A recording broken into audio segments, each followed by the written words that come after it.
Hello everyone. तो आगे बढ़ते हैं अपने क्लास 9 के बैंकिंग चैप्टर पे।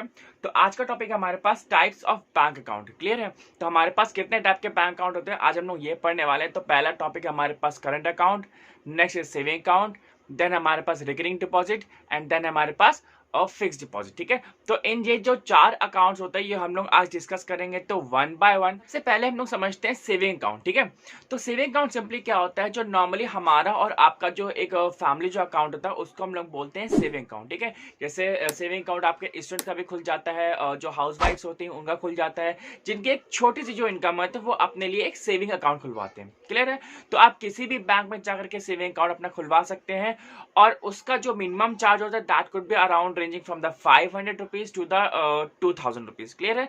तो मिनिमम इतना अमाउंट हमें रखना ही पड़ता है, अदरवाइज जो बैंक होते हैं वो एक पेनल्टी चार्जेस काट लेते हैं। क्लियर है?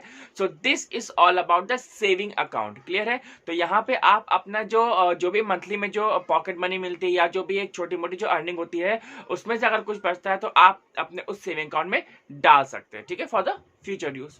क्लियर है?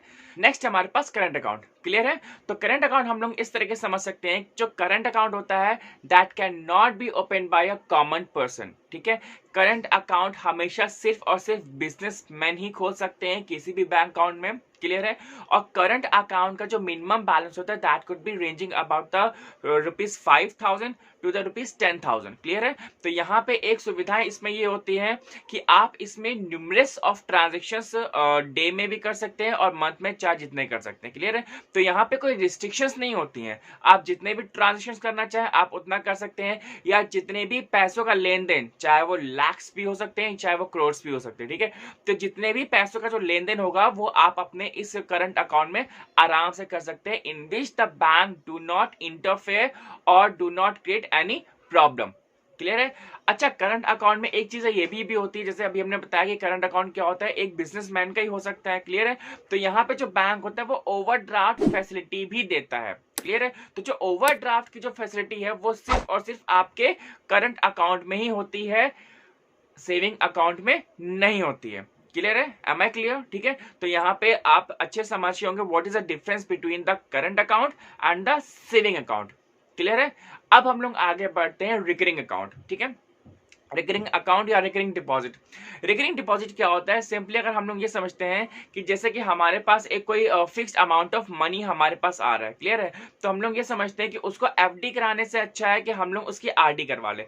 आरडी क्या होता है, मान लीजिए आपने आरडी 1 साल के लिए किसी बैंक में खुलवाई। ठीक है, अब आप महीने में आप 1000 रुपीज जमा कर रहे हैं। क्लियर है? तो आपने क्या किया, आपने बैंक में जाकर रिकरिंग अकाउंट खुलवा लिया। तो उसमें होता क्या है, अल्टीमेटली आप हर महीना 1000 रुपीज उस बैंक में या उस अकाउंट में आप जमा करेंगे and at the maturity of that RD आपको बैंक उस पे इंटरेस्ट देता है। क्लियर है? जैसे मान लीजिए फॉर एग्जांपल कि आपने 1 साल तक 1000 रुपीज जमा किए तो आपका पूरा अकाउंट में कितना हो गया, 12,000 रुपीज। ठीक है, तो जब आपका पूरा 1 साल कंप्लीट हो जाएगा तो बैंक आपको 12,000 तो देगा ही देगा, और प्लस जितना भी बैंक का जो इंटरेस्ट है आरडी पे, ठीक है, वो आपको अलग से मिलेगा। तो दैट कुड बी अराउंड आप 12 मान लीजिए शायद आपको 13,000 या 13,500 13,500 मिल जाएंगे। क्लियर है? तो दैट इज अ रिकरिंग। तो रिकरिंग में क्या होता है कि आपको हर महीने इंस्टॉलमेंट्स में पैसे जमा करने होते हैं। क्लियर है? तो आपको 12,000 रुपए जमा करने हैं तो आप हर महीने हर महीने 1,000 रुपए अपना जमा कर सकते हैं। क्लियर है? So that is a recurring account. अब हम लोग आते हैं फिक्स डिपॉजिट पे। क्लियर है?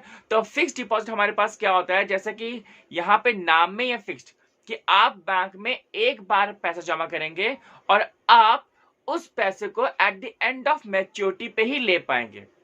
क्लियर है?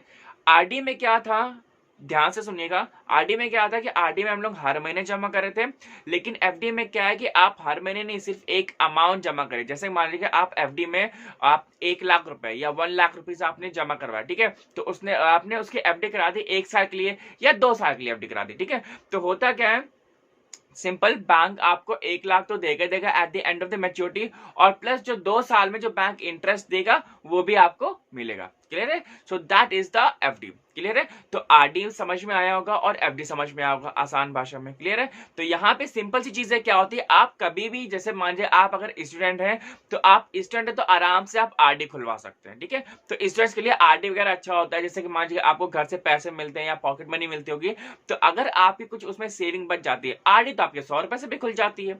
क्लियर है? आप 100 रुपए भी अगर महीने में जमा करेंगे बैंक में जाके, तो भी आपकी खुल जाएगी आराम से। क्लियर है? तो आरडी कोई भी करवा सकता है। ठीक है? बस फिक्स डिपॉजिट ये होता है कि आपके पास कितना पैसा है।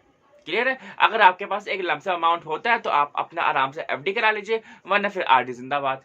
क्लियर है? तो आई होप कि ये चैप्टर आपको पूरा अच्छे समझ में आओगा। And if you feel any doubt then please let me know in the comment section. और अब तो आप मेरे व्हाट्सएप नंबर से भी जुड़ सकते हैं, और कोई भी प्रॉब्लम होती है तो आप मेरे को वहां पे मैसेज कर सकते हैं। क्लियर है? तो आज के लिए इतना ही। Till then bye bye and thank you very much.